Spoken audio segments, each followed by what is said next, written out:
At a UN Security Council meeting in New York, diplomats met to discuss the situation in the eastern DRC amid a huge escalation in fighting and displacement this week. The US said it was, quote, deeply concerned and disappointed by the resurgence of violence. However, it said it knew where to direct the blame.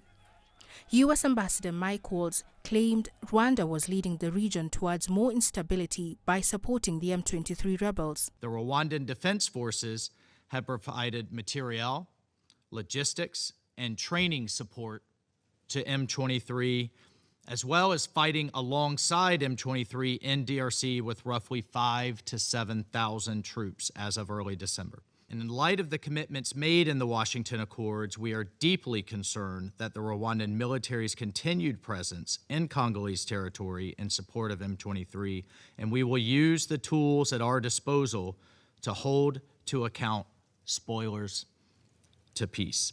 On Wednesday, M23 fighters captured the Congolese city of Uvira in South Kivu province, a city of several 100,000 along the Burundian border.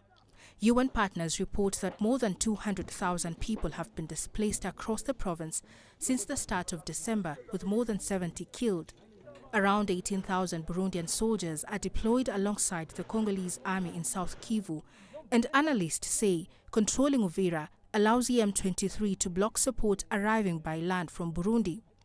The takeover follows the capture of the major cities of Goma and Bukavu earlier this year. Following the offensive, Burundi accused Rwanda of bombing its territory, and its ambassador told the council it reserves the right to use self-defense. Let me be clear, restraint has its limits. Should these irresponsible attacks continue, it will become extremely difficult to avoid a direct escalation between our two countries. Rwanda denied the accusation. Rwanda is not waging war against the Republic of Burundi and has no intention of doing that. Congolese Foreign Minister Therese Kayikwamba Wagner criticized the Security Council for its lack of action and called for sanctions against Rwanda. Kinshasa said despite a February resolution demanding the withdrawal of Rwandan troops and a ceasefire, the situation remains tense. Either the international order accepts being openly defied, namely by Rwanda, or this council assumes its responsibility. Impunity has gone on for far too long. UN peacekeepers say Uvira's capture has, quote, revived the threat of a regional fire with vast consequences.